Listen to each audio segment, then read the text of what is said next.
Hello everyone and welcome to Propaganda with me, Connor Bromley, and alt ending stroke Taff. Still don't know how to introduce him properly, so we'll just say both. And we have another jam-packed edition of Propaganda. This is basically the show that comes from me and you texting all week things that we find funny, kind of relating to Sunderland, and that's basically it. Or irritating.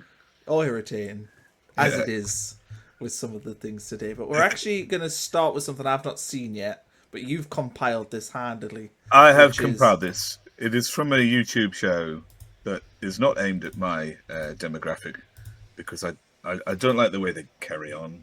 But, you know, each to their own. It is immensely popular, so I guess there's a lot of people who like it. So I don't know. Shall I say what it is, or do you just want to play it? It will give us a breakdown, because I think it's... What's it called? Most people will probably recognise this. Yeah, what's the show called? Is it The Club? I think it's... Is it called Pitchside? I can't remember. Oh, Pitchside. Yeah, the other one's The Club. Yeah. And there's more of them. They do a panel show. But part after the Pitchside, they do this sort of additional show where these two basically do predictions for the week. Predictions are, you know, enormously popular. Everyone likes to watch them. I watch loads of other people's predictions about how we're going to win or not. And the entertaining thing here is watching Lewis Bowden on the left, who is a Newcastle fan.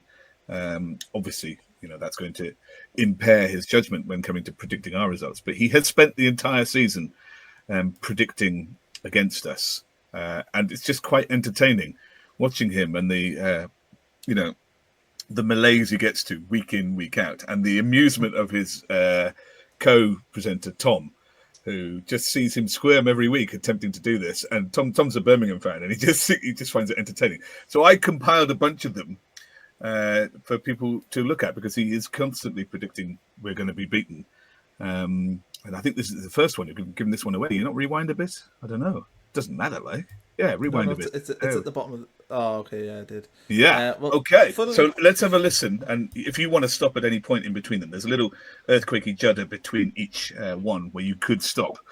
And you haven't seen this. So I hope this entertains you, Connor. Well, interestingly, I actually know Lewis because he was at the University of Sunderland when I was at Sunderland University. Well, he was a student when I was teaching there. And I saw him at Misfits Boxing when I worked for the Daily Mirror, and he was fighting a guy called Stokey. I don't know if you know him, but he's a Stoke fan who's quite, like, I don't know. He's done 2 or 3 of them, I think. He took it quite seriously, didn't he? Yeah, well, he was on the same card, which was main evented by El Brook, who is known for other things than boxing. Anyway, right. There we go. That's my little story about Lewis Bowden. Let's press play. I think 3-0 Brentford. Oh, Sunderland. This is where it's unraveling. It's honestly they're going to get Brentford are an established Premier League team. It's not a little West Ham. the Mackhams. Yeah, well, away the lads. They're travelling away, so they're gonna lose, aren't they? It's how something is sort of going to work this year. What? Because it's such a long travel. They'll probably get a plane, mate. 3-0 Palace. 3-0 Palace. Yeah. Double 3-0 so far. So not good. No. But he gets more and more desperate about saying, well, he gets more and more desperate. It's quite entertaining, and his co-host winds him up about it. It's very entertaining. It's the only, think it's going to be. I don't really like the show. They and I'm, you know, lots of his act is for a certain demographic. You know, I'm sure he's quite sensible or normal in real life. I don't know. Never met him. But it just gets more and more desperate and more and more irritated. But they said, let's go. Let's keep going, man. Let's do it. Be 2-0 to Palace. I do agree. I think Sunderland are going to struggle on the right. I think their home form's going to be massive this season. I think, Palace have got too much quality, haven't they? That's what I mean. I'm like Aston Villa 2, Sunderland 1. They haven't scored a goal. I think I've said 2-1 for every game. But Sunderland, man, they're going to lose. Mate, you need to start showing Sunderland a bit of respect. They may be better than you think, or they're definitely better than I thought they'd be. Against Reggie Lebris, Sunderland, man. Right, they are going to lose at some point. Who? Sunderland. They have lost. Yeah, but they'll lose again. But I keep predicting them to lose. But if I now predict them not to lose, they're going to fucking lose. They've only lost once, to be fair to them. 2-1 Forest. I'm going to say 3-0 Chelsea. Oh wow! So you've just preempted that with, preface that saying, I know you're thinking I'm going to pick a Sunderland loss, but is this the best team Sunderland's played this season, though? It is, isn't it? They've had Villa when they were off form. We're at Stamford Bridge. I feel like they will do better, do good against the other teams, but surely they get seen. They see some levels here. They have to. It's desperate. If I'm wrong here, fair play. But like, surely Chelsea fucking shove it in. Are you trying to convince yourself here? Yes. I mean, it's Sunderland at home, and admittedly they've been very good at home. And I'll keep. They're unbeaten at home. And I keep. But Wolves are looking up. Is Strand Larsen back? I think so. Yeah. How are they looking up? They can't defend. I think there's a lot of goals in this game because I'm going 2-2. That's the end. I mean, I could have clipped his forecast for Arsenal, but it's as it progresses each week. It's just like, sure. I mean, they're going to lose at some point, aren't they? So his current score is he's predicted Sunderland to get 2 points so far this season. Oh wow! In all his predictions, 2 draws. One of those draws was at Fulham. So I am partly blaming Lewis Bowden for the fact that we didn't win at Fulham because it was the first game in like forever. I think since Burnley, the first game since Burnley that he didn't predict us to lose. So, Lord knows what he does next week. He also, if you predict us to get a point against Burnley, then clearly he is the bad luck charm, isn't he? He's only got us on 2 points. We're on 19. So it's just like, and every week his co-host takes the mick out of him and says, I mean, we know what you're going to do. He's probably stuck between a rock and a hard place. Obviously, he's a staunch mag, and his whole persona's staunch mag. So he is going to have to do this. But yeah, I think it's quite... I like the justification, though. Every week, he's getting like... Surely. It's like, it has to be. They can't just keep picking up points and not losing. I know. It's very entertaining from our perspective. And it's clear propaganda, because we're not a 2-point team. But he's just like... I think he's thrown himself into the situation where I have to predict against him because it just can't continue. And it's the desperation in his voice each week. Surely.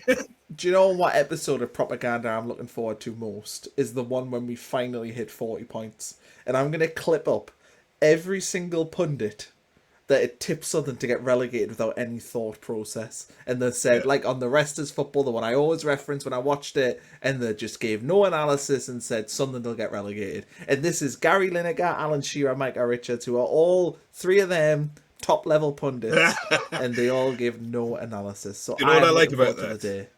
What I like about that is the absolute assumption that we're easily getting 40 points. I've not really heard that from you before. Yeah, well, to be fair, I don't think it's going to take 40 points, to be honest. No. But that's a different no, you can't go back on it now. You said we're going to. You said that's a certain thing. Well, it's nice to see the hope, Connor. It's nice to see the hope. Yeah, there's hope. There is hope. Right. Yeah. Do you want to do a nice, good, feel-good thing? Bit of Granit Xhaka. Pretty feel-good, wasn't it? That was pretty entertaining watching Lewis suffer that.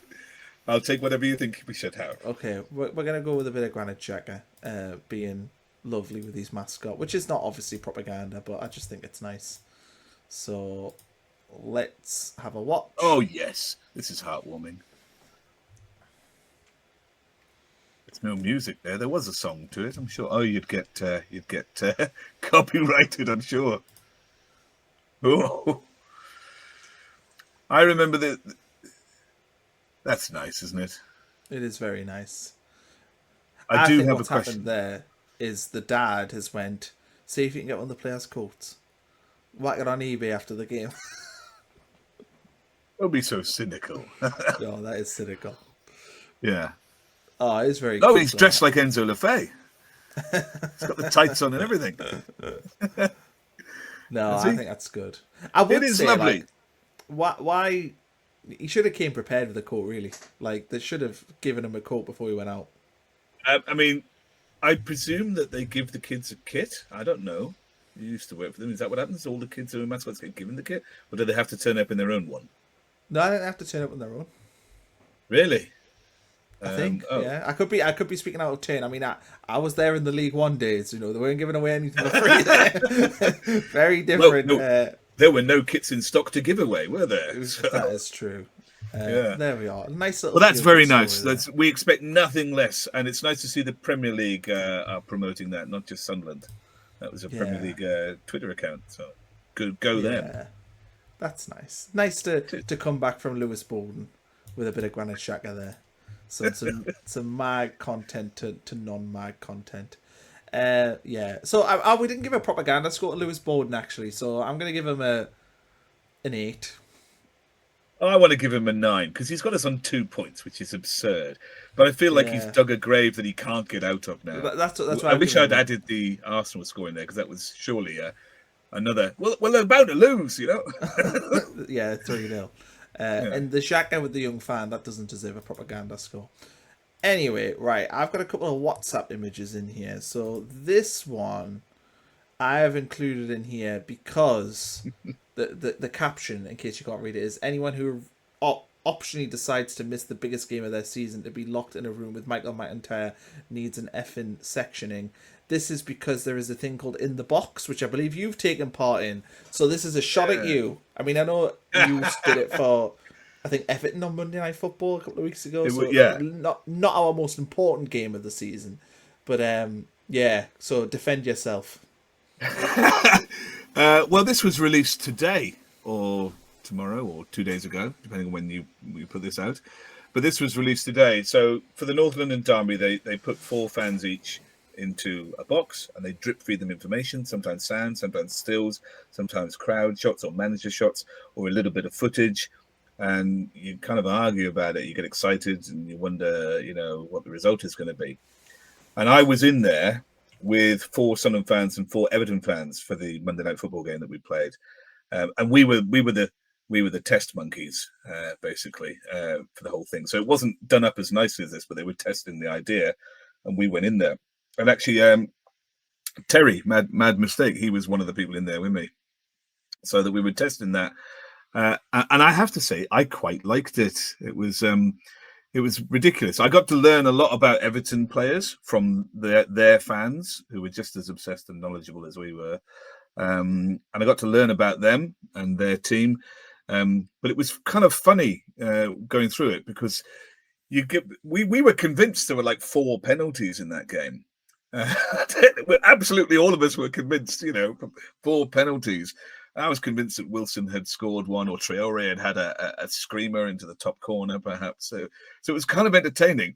And then we start to get to about 70 minutes or something. We start sort of think about it and say, this is absurd. It can't possibly be 3-4 or 3-2-3 or something. It can't possibly be this. So you start second guessing yourself, but it's quite confusing.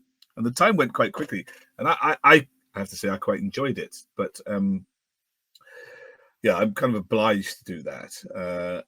But if they ring me up for the Mags game and say, would you come and sit in the box for that game? I don't think I could. So I have a question. Yes.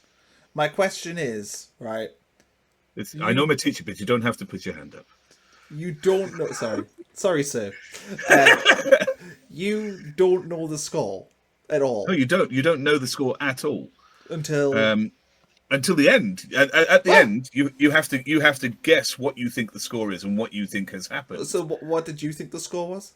I thought there'd been a penalty. I thought it was 2-1 to Sunderland. Okay. Which it should have been, because we should have had that penalty on Michael Keane. So I think that's what I said. Fortunately, it was never broadcast, so we were just test monkeys for it. And they liked it and it worked, so then they did it for this derby. It took me ages to figure out that one of those people in there is Ozzy Ardiles. Did you spot that? Not on this picture. Didn't, did you? I watched it, though. It's only about 13 minutes on. Guy on the left with the blue trousers, that's Ozzy Ardiles. Oh, I mean, it's Lineker and McIntyre. Here, to be fair. Yeah, and apparently the old lady in the middle is quite renowned amongst Arsenal fans. She's the gangster granny or something, or grime granny or something like that. And she swears quite a bit in it as well. So was Michael McIntyre not there when you did it? I'm guessing. He was there. Well, basically, there is a new app launching. I don't know, this month, next month, January, called Finalysis. I'm sure people have seen it places. Yeah, I've seen it. The idea is it's going to be an aggregator for data about how fans and managers are doing, but the data is not going to come from Opta or from who scored. It's going to come from fans scoring people, and it looks to be pretty good at the minute. So you can see lots of stuff on Finalysis about the rankings of various players, the top 10 defenders. I've seen it on Monday Night Football. Yeah, and the data looks pretty good, actually. So we were, to get it launched and to test the application, they wanted 11 fans for each club in the Premier League. So they got 220 of us. We had to apply, had to go for screen tests, and had to write some stuff and things like that. And basically, they just wanted 11 people who were reasonably knowledgeable, who wouldn't swear or libel anybody and cause problems on TV. And then they say, okay, well, there you go. And you're part of their, I don't know, free labour chain gang, I guess, to try and test some of these ideas and get this out. And I think that the hook is going to be, you use the app, you score things, you write your comments. If you're one of the most popular people by the end of the season, then you too could be on Sky Sports and, might help your channel or socials or whatever. I think that's going to be the hook. So that's why I was one of the test monkeys for this, along with Terry and a couple of other people. And that's why I also got to stick it to Jimmy Floyd Hasselbank the other week. So, we should really talk about that, because I think that was last week. So what happened there? How come you would decide to 2-foot Jimmy Floyd Hasselbank? I mean, I watched the video, so I 2-foot him. Yeah, there was a yellow card at least. That's the second show they did with another bunch of these fans from this app, because Sky part owned the app, but Michael McIntyre, it was his idea. So him and Gary Neville have made the app, and that's why Michael McIntyre is in it. So that is so random, by the way. Like, it is. I know I don't that really he's a understand. Tottenham fan, but like, I do not think of Michael McIntyre as being a big football fan. I don't know if it's his like camp persona that like has done this, and maybe it's really just being prejudiced. But yeah, I don't associate him with football. The wheel? No, neither do I. Everyone is always like, really? What? How did that happen? I don't know. It's his idea, and he just knows some people who spoke to it. And Gary Neville said, "Yeah, I like that idea. We could use the data. It might be more accurate than other stuff, where they randomly assign numbers on XG and things like that, which is great. Lots of people don't like that. What do fans really think is their best player? What do they think about them? It's a good idea. I don't quite know how they're going to do everything, but we'll see."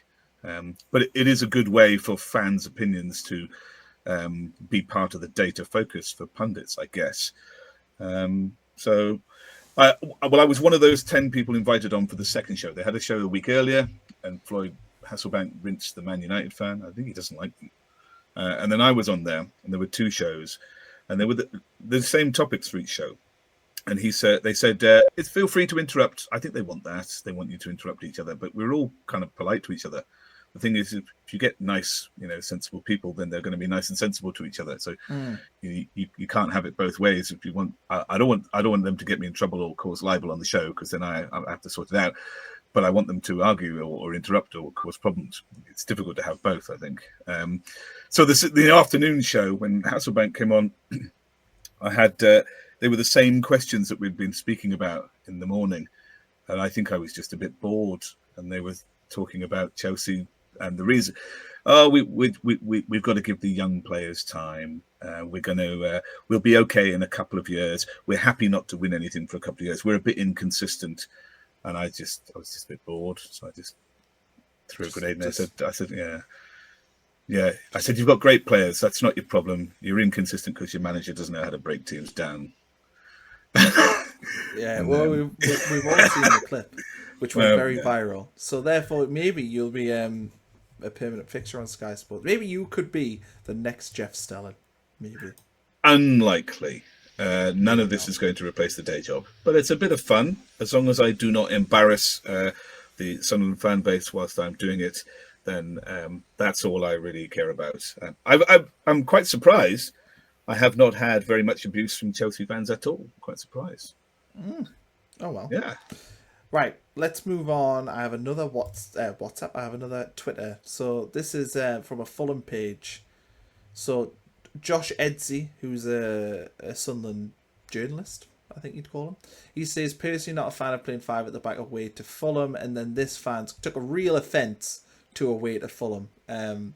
Real offence, considering it was just a factual thing, we were away to Fulham. So away to Fulham, in quotation marks. Sunderland having the easiest start of the season really deluded them.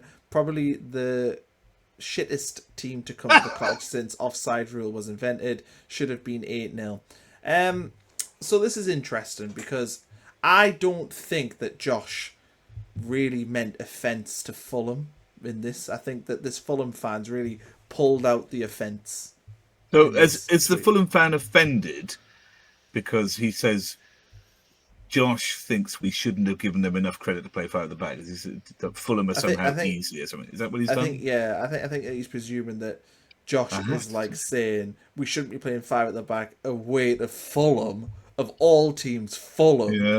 I think the Fulham fan thinks that that's what he's saying. But I think Josh is basically just saying we should not be playing 5 at the back away to Fulham. I have to have a look at the time that Fulham Bone has posted that.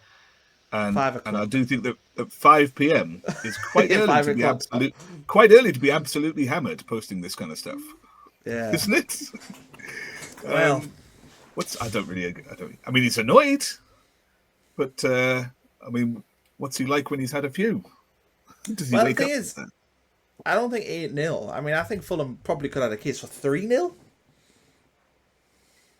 Would have been unhappy with that, but yeah, from their perspective, though, they missed a couple of one-on-ones. But they've got shocking finishing, and they've had shocking finishing most of the season. If they suddenly turned it on, I mean, those things happen. But if they suddenly turned it on for us, I would have felt a bit hard done by, I think. So, yeah. Well, look, they deserve to win. Clearly, I'm glad it was by 1 goal. I don't mind it. I find it quite entertaining. People say you've a whole host of reasons that have tracked out. This is one of them. You had the easiest start in the Premier League to a season. You've had, and then it's like you've played teams at the right moment, and I don't know what the next one is going to be. I don't know. You haven't had any injuries. I don't know what it's going to be. Now, we'll see. What I would say is do you remember the Newcastle finished 5th under Alan Pardew in maybe like 2010, 11, something like that, or 11, 12? Anyway, I was at school at that time, so in a school full of mags, because I'm from Blythe, and they're all mags up there, and they had the luckiest season. It was just like when Papi Cisse was scoring that ridiculous goal at Chelsea, and like Ryan Taylor was pinging goals in for fun and stuff. Yeah. And that was that year, and I remember that year saying to all my Newcastle supporting friends, enemies, friends, saying, you are the luckiest team in the league. Like, everything's just went for you this season in the right way, which is why you finished 5th. So I feel like I'm a little bit of a contradiction if I don't accept that there could be some sort of luck in terms of the fixture list. But I think when you're 12 games in and you're on 19 points, or 13, are we on 13 games now? 12, 13 games? 4 points. 4 points out of Chelsea and Arsenal. I mean, that's not lucky. I don't think that's luck. So I think we had a bad day. And we talked about this on the Fulham review show. It was just a bad day. But anyway, speaking of luck, we've got Dougie Critchley. Who was at Fulham at the weekend. He's got his picture in the Sunderland Echo of the crowd shots. They do like 742 crowd shots. Come and have a look. And he's in there. Dougie has been doing a video with Sam. Is it Sam Ty? Yeah. I thought it was Sam Ty. There's 3 of them, and they do this video called the Truth, and they investigate all sorts of stuff. I found this quite interesting. On here, they are trying to quantify, or at least have some sort of discussion about which teams are luckier than others. So wonderful segue you did there, Connor. Let's hear him. Anyone think you were media trained? I was going to say, I do teach this. Yeah. Well, why don't you press play? I think we're in the right spot. Okay, 7:45 is where you told us. So this is Dougie. Dougie may be watching this because I know he's a Sunderland fan. So hello, Dougie. I hope you are. Anyway, right, I'm pressing play. Be surprised. Those 3 categories, did you consider anything else as well? So I chucked this around with my editor quite a lot, and this this is where we landed after much discussion. And part of this is about trying to take as much subjectivity out of the process as possible. But understandably, when it gets to injuries, it's going to be somewhat subjective. But there are 3 points of attack here. So 3 things that I am tracking that I think are affecting teams here in terms of lucky or unlucky. The first one is I'm tracking confirmed, and I need to stress that, confirmed VAR errors or refereeing errors. So on a 10-day delay after every game week, a KMI panel, key match incidents panel, take a look at all the referee decisions and VAR decisions that were made and vote between the panel of 5, was it right or was it wrong? And off the back of that, we get confirmed mistakes, we get confirmed errors. There have been 6 confirmed errors this season, or there were at the time of writing. Only 6, which sounds low, but probably that thing you're thinking of right now, that incident, probably wasn't voted as a confirmed error. But I took the confirmed errors because, again, just trying to take some of that subjectivity out of it as much as possible. I'm perfectly willing to sit here and say that penalty that Victor Gyökeres Do you want to pause there? won against Nick Pope. So, I mean, he goes into explaining it here. And before we talk about this, I just want to say it's well worth watching this video. And Dougie Critchley's channel is great. Sam Tai here works for ESPN and writes articles for ESPN. So it's all really worth checking out. The other 2 categories that they talk about are, apart from confirmed VAR decision errors, they also talk about the new manager bounce. So when did you play somebody? Is it when they're quite clearly on the way out and the team is a mess? Or is it when you've got a new manager in who gets a bit of a bounce? Because that is a thing. First home game, new manager. If you're playing West Ham with Sean Dyche at home, for example, they are going to do better than they were doing under Graham Potter's last game. That's the kind of thing. That just stop happened. you there. Yeah. Sean Dyche is not the manager of West Ham. Sorry, it's Nuno. This is why you're not the media trained one. You see? Yeah. I would never have dreamt of making a mistake like that. Well, yeah, there we go. So when we played Ange Postecoglou, then in theory that's his first home game. Well, let me do the third one. Let me do the third one. I know. Let me do the third one, and then I'll ask you the question. Okay. The third one is, how many injuries do a team have when we play them? Okay. So I would like to ask you now to try to think about these 3 categories. We can't do confirmed VAR errors because there aren't any for us. But you could think about VAR decisions and say, well, do you think we've been lucky, fairly treated or not? If not, do we think it's made a great difference to the game? So let's think about VAR. Let's think about who we've played at in terms of managers and their particular situation. And let's think about injuries. And we can get rid of Sam Tai now. He looks a bit shocked at us. And let's think about teams we played who've had injuries. And I'm going to ask you to try and say if you think we've been lucky or not in each of those 3 categories. And people in the comments can decide on those 3 categories if they think we've been lucky or not. What do we think about having a luck index? So what was the first category you wanted? The first one is VAR. How do we think we've been treated by VAR? I can think of one decision that perhaps hasn't gone our way that we might have liked. I think that it's leveled itself out. I'm going to say I don't think VAR has been a negative or a positive for us, because even like the Everton handball, that's the most egregious one I can think about. But then, well, what about the Traore penalty against Man United when he's tripped by Sonny Lemons? The box. I don't think that is. I mean, I think that was a foul, but I'm not that isn't as egregious as the handball. But what I would say is that our winner against Chelsea, I have seen that disallowed for offside. I have seen that in the Premier League before. I think the refereeing, we are probably somewhere in the middle. I don't think there's many games this season where I've really we're even then. We're even for VAR. I think middle of the road. Fair enough. I don't know what people think in the comments. Even for VAR. What about the point at which we play managers? Are they on the way out, or are they having a new new manager bounce? So you were talking about Postecoglou. You were talking about Postecoglou. Yeah, that game we played them was his first home league game.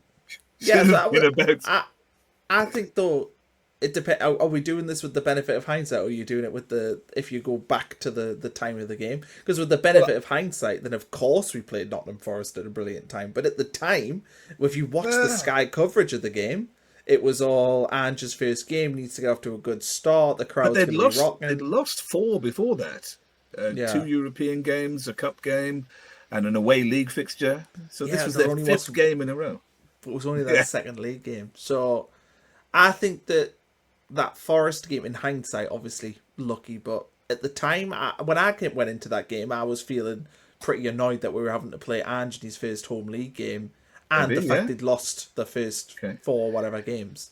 I But remember if you when look the at the fixture other list- managers, sorry, When the okay, fixture go on. list was drawn at the start of the season, way back in the summer, I was delighted that our first game was West Ham. I thought that was I brilliant. agree. Yeah, Yeah. I agree. And so it proved. Although that first half was really tight against them, could have fallen another way. If you look at it this way, West Ham, I think, fortunate. Burnley, terrible time to play Burnley, because it's their first home game. game. Yeah. In the same way West Ham will have been annoyed playing Sunderland. Us going to Burnley was a horrific time to go. Brentford at home. I remember years ago Watford beating Liverpool at Anfield first game of the season. You just don't want to play a promoted team first game, I think. Absolutely not. And then Brentford, there's nothing there really, just playing Brentford. Crystal Palace, we got lucky because they had a lot of injuries that day. Brentford were under pressure because they, the word was they wanted Labrie, and then they ended up with, is it Andrews? Is that his name? Yeah, Keith Andrews. Their own coach. So there was a time where they were thinking about a new manager, and then it came out much later on that a Premier League team had approached Labrie in the summer, and he'd said no. And that's when we gave him a new contract.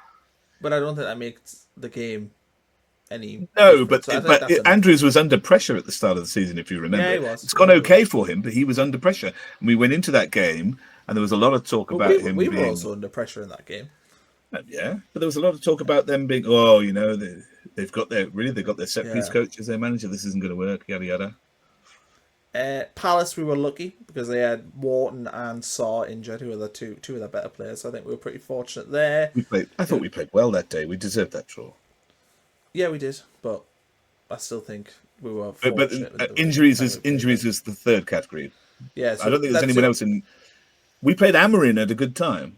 We played Man United at a good time. In theory, we did, but then you look at what's happened. Apart from the fact I'm watching them lose 1-0 to 10-man Everton here. Since that game, though, they've been very good. Yeah, they played very well against us. Yeah. What do you reckon then? You could say Villa, we played them at the right time, but actually since that game, they've barely lost. I think they've lost 1 game since we played them. And we were down to 10 men for a stupid red card. So what do you think then? Against manager situations, do you think we've been fortunate to play them when we have? I think if we played Villa now, would we have a tougher game of it? Yeah, absolutely. Yeah. We played Forest. If we played Forest and West Ham now, we'd have a tougher game with those managers. We've probably been a little bit fortunate, but I also think that a lot of that has come from... Yeah, we've started to win the games, because fundamentally when we played, say, Wolves, for example, we played them from the back of an international break. I mean, at some point they have to win a game. Then they just You sound like Lewis Bowden. You sound like Lewis Bowden. But they just drawn 2 games in a row heading into that game, so it felt like they had a bad momentum. I mean, I feel like we played them at a bad time when they came to the same light, because they got 2 points and they were starting to be on them. So I think we probably have been slightly lucky, but I don't think I've written down slightly lucky. And so the third one then, injuries. If we played teams where they have suffered from injuries, I think Arsenal for sure. They had no striking options against us. Yeah, they did, but they're still packed with quality. I was going to say, I mean, I'm not willing to say that that's like they did this last season and finished second in the Premier League. Yeah, and I don't think that having Gyökeres up front alters that game greatly. He's hardly some kind of world-class bully to push Mukiele out of the way, hasn't he? So he has. I don't think it makes a difference. Like once before. Yeah, so there is. I can't think of. You said Crystal Palace had some injuries, but I don't think that really particularly changes the game. Yeah, I think it does. Absolutely, it does. Saw and Wharton are like 2 of their best players. So I think if they have Saw and Wharton, I think they probably win that game, in my opinion. Okay. Fair enough. Well, I mean, we've been without our record signing Habib Diarra for quite some weeks now. That is true. But if we compare this to like when Steve Bruce was manager and the whole team was just injured the whole year, You've got to happy think for days. Steve Bruce today, haven't you? Just in the brain. just love us. Has some he appeared Steve on Bruce. TV? Something? Has he intruded don't into your know. life? The thing is, though, if people are watching this podcast without the context of the previous podcast, then they'll just be like, "What's he talking about? He's never mentioned Steve Bruce once." Fair enough. The clue is in the non-change of clothes, people. Yeah. So I'd say we have been overall slightly lucky. I would say on a scale of 10 being the most luck and 1 being zero luck, we are somewhere in the 5.5 range. That's exactly what I was going to say. I was going to say 5.5. Yeah. We certainly haven't been unlucky. I don't think we've been enormously lucky. I just thought the whole idea was interesting. Yeah, I thought the whole idea was interesting, the sort of luck index. They don't have a chart or a table because it's hard to apply it to everybody. And I think with things like luck, you can't say you are, you aren't. I think you have to have a conversation about it. But it's an interesting thought. And that probably is well worth going to have a look at. And I don't know what other people think about those three categories, or if you would add another category to any kind of luck index, worth considering. But I just thought the fun was not really propaganda, or is it? I mean, it is to declare somebody luckier than someone else. I think it is. I mean, what was their actual findings? Who was the luckiest team and who was the unluckiest team? Yes, I can't remember. They didn't talk about us. That's for sure. I think they said Arsenal were unlucky with injuries. I thought they said Fulham. I thought Fulham were an unlucky one. Maybe. I don't know. We're going to finish off, though. I think we've only got one thing left for propaganda. Unless we're missing something. Two things. Doesn't matter. So I am going to another day if we miss it. This is Wesley Brown. And he says he can see no reason why Sunderland can't attract £70 million Barcelona star, which, just as a headline, if we think back to like drawing at home to Fleetwood in League One, or getting beat off Accrington and Stanley or whatever else, it's a pretty mad headline to see. If you could show 6 years ago Connor this, I would have laughed. This is that international football madness, isn't it? When they said Sunderland are going to sign Fermin Lopez from Barcelona. Yeah, so here we are. Sunderland enjoying a magnificent start of the season. I agree, Will Ford, journalist for this piece. They've spoken to Wes Brown, and a hugely speculative report is claiming Sunderland are preparing to pay Barcelona €80 million to trigger Fermin Lopez's release clause. And he thinks that the Spain international would welcome a move to the northeast of England.